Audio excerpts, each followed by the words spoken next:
वेदा आर्यन के पास पहुंच गए और जो जो जानकारी उन्हें उस बुक से चाहिए थी वो भी उन्हें मिल चुकी थी। उन्होंने ये सारी बातें आर्यन को बताई। आर्यन, मुझे ना तुम्हारे उन दोस्तों से पहले बात करनी पड़ेगी जो उस मेंशन में गए थे। मैं जानता हूं कि हमें जल्दी निकलना चाहिए, पर जो जानकारी मुझे चाहिए वो बेहद जरूरी है। उस जानकारी के मिलने के बाद ही हम प्रिय तक पहुंच सकते हैं। और सुनो, तुम अपने डिवाइसेस भी साथ में ले लेना।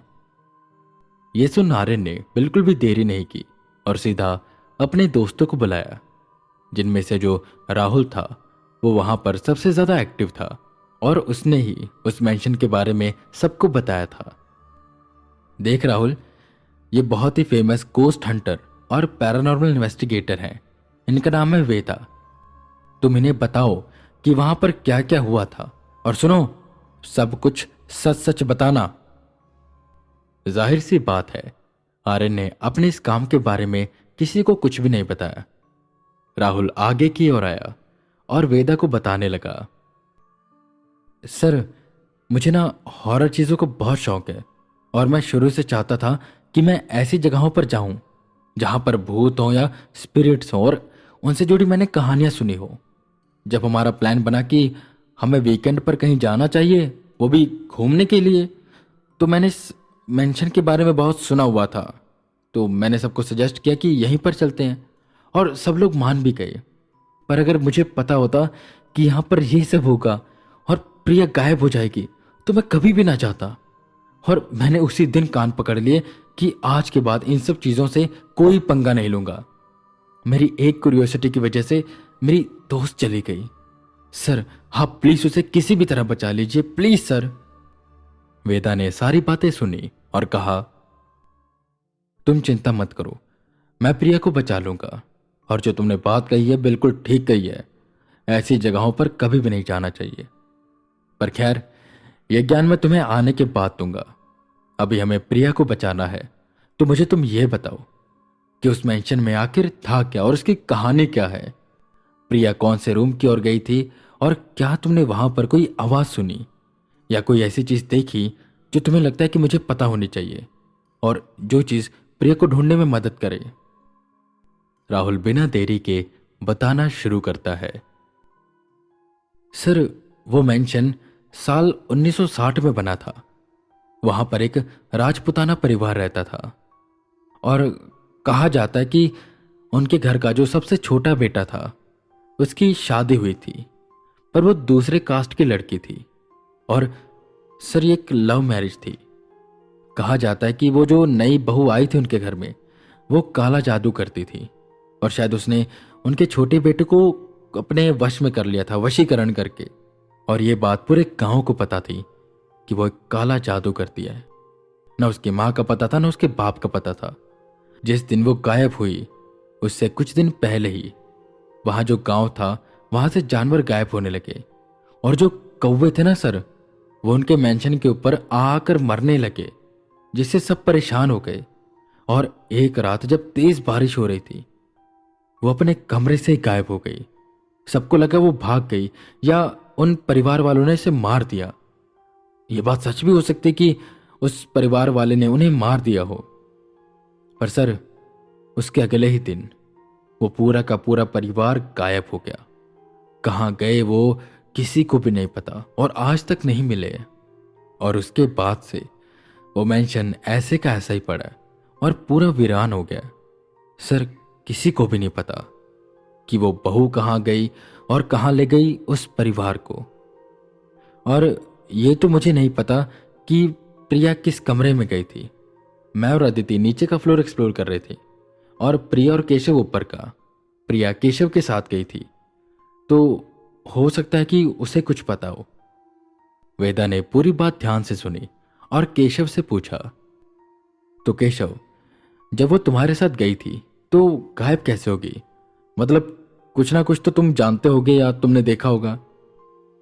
केशव थोड़ा डरते डरते आगे की ओर आया और बोला, सर, यह बात सच है कि मैं और प्रिया ऊपर ही गए थे, पर वहां पर बहुत से कमरे थे और हमें लगा कि अगर एक साथ उन्हें एक्सप्लोर करेंगे तो बहुत टाइम लगेगा, तो हम अलग अलग हो गए। उसके बाद सर मैंने उसे नहीं देखा। मैं एक एक कमरों में जा रहा था और जब मैं शायद तीसरे कमरे में था तो उसने मुझे फोटो सेंड करी। उसमें लिखा हुआ था कि मुझे एक किताब मिली है। और जब हमने रिप्लाई में पूछा कि ये किताब में क्या है तो सर उसका कोई रिप्लाई नहीं आया और फोन स्विच ऑफ आने लग गया। मैंने उसको हर एक कमरे में छान मारा सर, ना तो वो बुक मिली और ना ही प्रिया। मेंशन में, गांव में और आसपास के इलाके में हमने पूरा उसे ढूंढा। कोई भी ऐसी जगह नहीं बची होगी जहां हमने प्रिया को ढूंढा ना हो। पर सर ना जाने वो कहां गायब होगी कि मिली नहीं। वेदा धीरे धीरे सारी बातें समझ रहे थे। अच्छा, तुम तीनों मुझे ये बताओ कि वहां पर कोई ऐसी बात हुई जो तुम्हें अजीब लगी हो, कोई आवाज आई हो, कुछ मिला हो, कोई भी ऐसी चीज जो मेरी मदद कर सके। जिस पर केशव कहता है, जी सर, एक चीज है, पर वो अजीब है कि कॉमन है ये मुझे नहीं पता। ऊपर वाले सारे कमरे एक जैसे दिखाई देते हैं। मतलब सारे कमरे सेम है, उनकी बनावट, उनका साइज और जिस हिसाब से उसमें सामान रखा गया वो भी सेम है। ऐसा लगता है जैसे एक कमरे को कॉपी करके दूसरे में पेस्ट कर दिया गया। और रही बात आवाज की, तो सर उस मेंशन के अंदर से कोई आवाज आती ही नहीं, बिल्कुल सन्नाटा पसरा रहता वहां पर। वेदा ये सारी बातें दिमाग में नोट कर लेते हैं और आर्यन से कहते हैं कि वो इन्हें जाने दे। उन तीनों के जाते ही वेदा और आर्यन आपस में बातें करने लगे। सुनो आर्यन, प्रिया के गायब होने में कहीं ना कहीं उस बुक का हाथ है और उसी बुक ने उस मेंशन के सारे लोगों को पहले गायब किया था। पर आखिर ये बुक यहां पर आई कैसे, इसे लाया कौन? और जैसा कहा जाता है कि वो बहू काला जादू करती थी, उसने सबसे छोटे बेटे को वश में भी किया था, तो शायद वो इस बुक को लेकर आई हो। पर एक इंसान में इतनी ताकत तो नहीं होती कि वो दूसरी दुनिया की कोई चीज यहां पर ला सके। हमें जल्द से जल्द एक्शन लेना होगा, नहीं तो कुछ भी हो सकता है। वेदा के दिमाग में कुछ बातें थी जो घर कर चुकी थी। जाने क्यों उन्हें ऐसा लग रहा था कि ये बुक उन्हें वहां पर जाने पर भी नहीं मिलेगी। इस बुक का कोई ना कोई रिश्ता प्रिया के साथ भी जरूर होगा। पर इस बात पर आर्यन मान नहीं रहा था। उसका कहना था कि अचानक से ही प्रिया को वो बुक मिल गई होगी। पर वेदा का कहना बिल्कुल विपरीत था। खैर, रात होने से पहले वो सीतापुर के लिए निकल जाते हैं। वहां पर वो उस मेंशन के सामने पहुंचे जो पूरा खंडर हो चुका था। बाहर की दीवारों पर काई जमी हुई थी।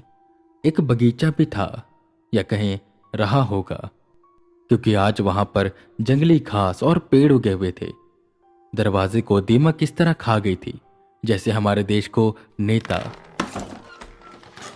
दरवाजा खोल वो दोनों अंदर आए तो जालों ने पूरे घर को जकड़ा हुआ था। जहां देखो वहीं जाले थे। और ये बात जाहिर भी थी, वहां पर कोई ज्यादा आता नहीं था। पर एक चीज ऐसी थी जिसने वेदा का ध्यान अपनी ओर खींचा। बहुत सी जगहों पर शराब की बोतलें पड़ी थी, सिगरेट के टुकड़े, सिगरेट की डब्बियां और गद्दे भी बिछे हुए थे, जिन पर कुछ ऐसा सामान भी पड़ा था जो ये दर्शा रहा था कि यहां पर लोग आते हैं और ऐसे लोग भी आते हैं जिनको यहां पर वो सब करना होता है जो वो कहीं और नहीं कर सकते। दारू पीना, पत्ते खेलना और अपने जिस्म की प्यास बुझाना। देख रहे हो आर्यन, ये चारों पहले नहीं थे जो यहां पर आए हैं।